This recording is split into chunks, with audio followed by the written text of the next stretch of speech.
Hello, everybody. I'm Dr. Echols, and this is a lovely Corrina, who I'm sure you're well familiar with. And she is graciously put herself up on the table so that we can check her out and see what we're going to do. I'm a doctor of chiropractic, and today we're going to be examining Corrina to see if we can determine if there's anything going on that she may not even be aware of. I think we spoke, and you don't really have a lot of problems that are going on right now. And we did a video earlier of a young lady who was having no outward symptoms, but yet when we examined her, she had some issues that were going on that I believe if were left untreated would go on to cause problems later. You've all heard that you can pay me now or pay me later type of a situation. Well, that's what we're going to find out. Many times, almost always, patients come into the office because they have a specific problem, and we address that. However, we oftentimes find things that they were completely unaware of, but really needed to get fixed. So I'll demonstrate a little bit about how we do that today, and hopefully you'll get some good information to take home with you. Corrina, you ready to get started? Mm-hmm. Let's have you lay on your back for me. And this really requires a little bit of patient participation. You know, I really need her to just kind of stay with me. She can't just zone out on the table and go to sleep. I really need her help while we're doing this. So we're going to start with the upper extremities and just see what kind of muscles may or may not be working. Have you push back that way.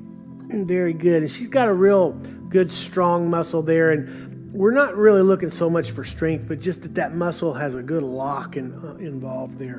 And hers does. And this one here, push back. Locks great.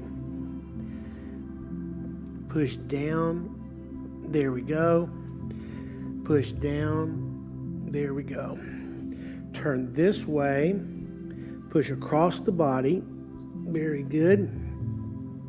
Rotate your arm this way. Push against my hand. Aha. Try that again. Push down. Wait. Let's do this right. You're just going to rotate against my hand. Okay, so this is a great example. This muscle that isn't working now is called the subscapularis muscle, and it's probably the most important muscle in the entire shoulder. It is the muscle that provides stability to the shoulder. When I find this muscle weak on somebody, I really caution them to not be doing push-ups or not be going to the gym and lifting weights because the shoulder is literally unstable. And if they do that, they're probably going to tear up something else. So I always say, let's get that muscle fixed. Let's get the shoulder nice and tight and stable. Then you can go work out to your heart's content. But before that time, she runs a real risk of injuring something else. So next one is the infraspinatus. Push back that way. And that one's working great. Put your hand underneath here. Don't let me pull this up. Very good. Push out that way. Excellent. Teres major and minor muscles. Push up that way. Very good. Supraspinatus. And real tight to the body here. Very good. Okay. And I'm going to come around to the other side and check these. So here we are on the other side. We're going to check the posterior deltoid and push back for me there. And she's trying to push and as hard as she can, but there's just no strength there. Is that what it feels like to you? Yeah, I'm trying to push really hard. You're trying to push really hard, but it just fails. And this isn't because Corrina's out of shape. She's in wonderful condition. This is because she's got a neurological weakness in the muscle. In other words, something in her body, and it could be anything, is shutting that muscle off, just like a circuit breaker is blown here. And remember, she wasn't hurting. She has no pain, no problems at all. And that's where the value of this applied kinesiology comes in, because we're actually able to go in and find problems long before she does. So I happen to know that from experience, this problem is usually related to a cervical problem, in other words, up in the neck area. So, Corrina, I'm going to have you turn your head all the way this way, and then I'm going to have you put your chin up for me a little more, like that. And then I'm going to repeat the test, push back, and you see how you get your strength back. she immediately got her strength put back into her arm, and that's all we did was just reposition her head. Now, of course, Corrina can't walk around like that all day. She wouldn't be able to see where she's going. But we know now where we need to adjust. So I'm going to come back over here on this side. The posterior deltoid was weak.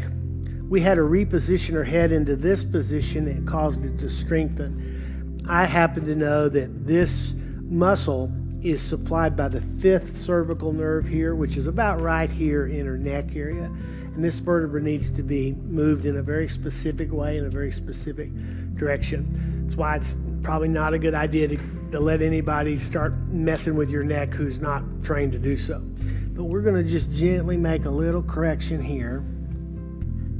Whew. There we go. How'd that feel, Miss Corrina? It felt amazing. It was so loud. Yes, it was. And now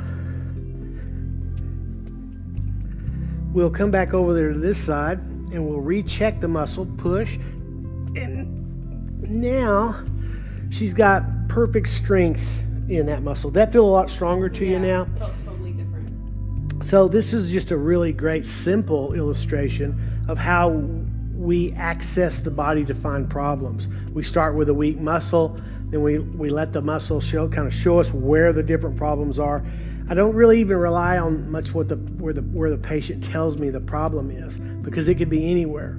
The pain could be localized in one area, but the problem could be somewhere completely different. With this technique, it'll always lead us to where the problems are. So now we're going to re-challenge, kind of tap that muscle that challenges it so she can push back again. And it's still holding and it's really strong. So she had one of the vertebrae in her neck that was out of position and it was shutting that muscle off.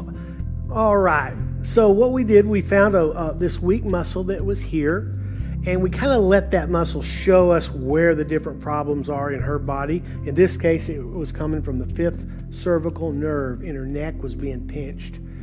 It was being pinched in their bones out of place up in the neck, some kind of dysfunction going on there. We made the adjustment, and it was like flipping a light switch. She immediately got her strength back in her arm, which means that the treatment that we did was very effective. Now, here's the point. She didn't hurt. She wasn't having any problems or any pain up in her neck beforehand, but she was having some dysfunction that I'm sure she wasn't really aware of unless people are going around testing her posterior deltoid for her, which I don't think that's been happening. Is that correct? That's true.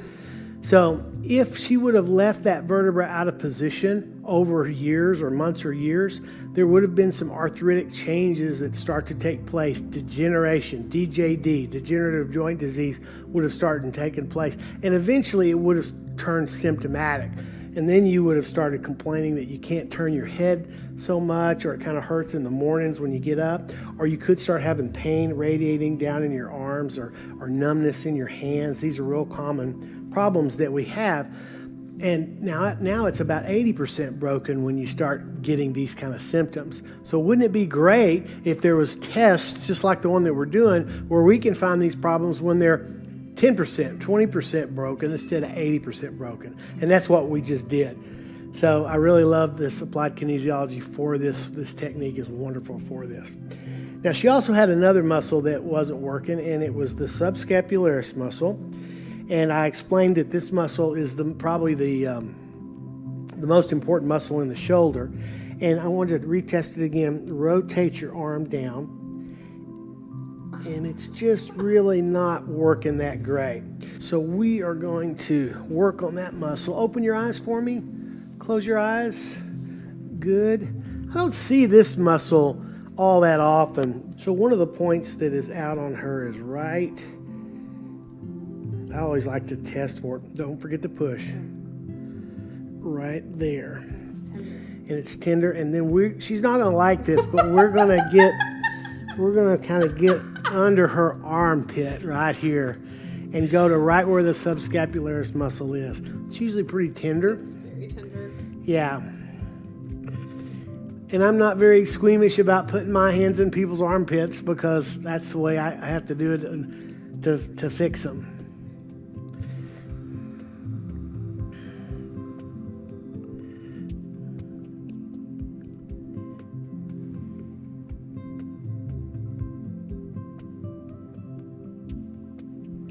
And again, we are feeling for pulsing, and we're going to get these pulses here on her clavicle and on the head of this muscle to synchronize.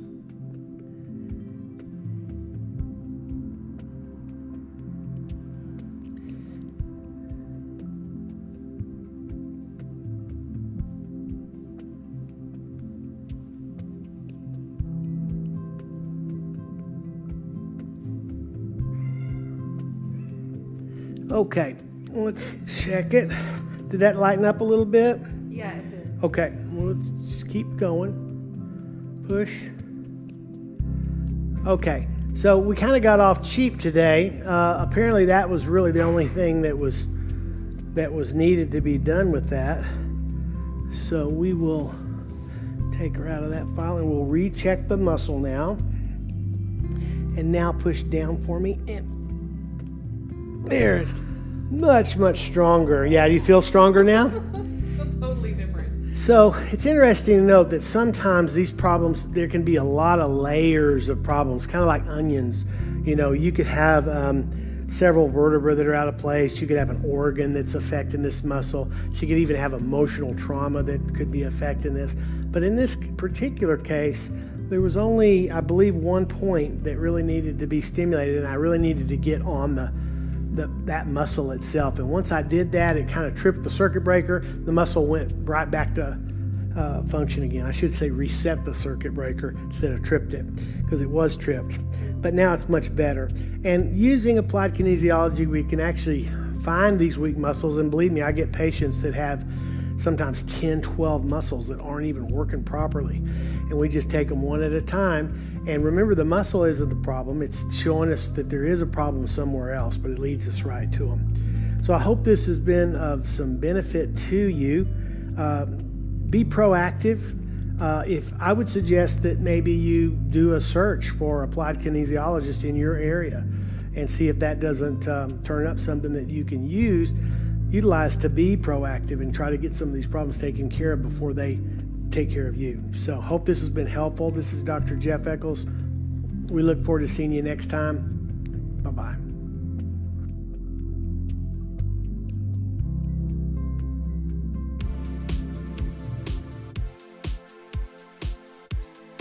Hey patrons, it's Corrina and Missy. Hello. Hey patrons, this is Jess. It is Greek Goddess Hour continued. And we are here with an exciting update for you. Going to be more interactive, more communication, more connection, so that we can offer you more of what you want to see. It's like the most frustrating thing. You're like, God, this video is going so great, and then the camera dies.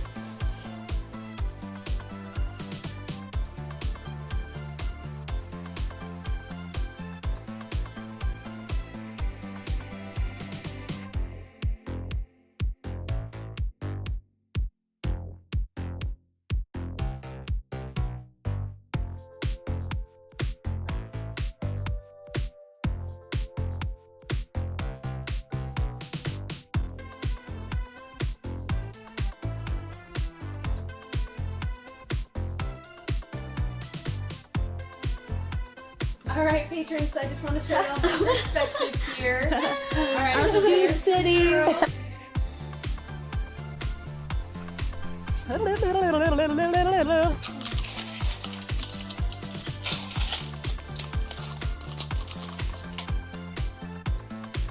You're choosing us over Netflix, or Right? I wouldn't even choose us over Netflix. No, that's not true. Feeling pretty lucky.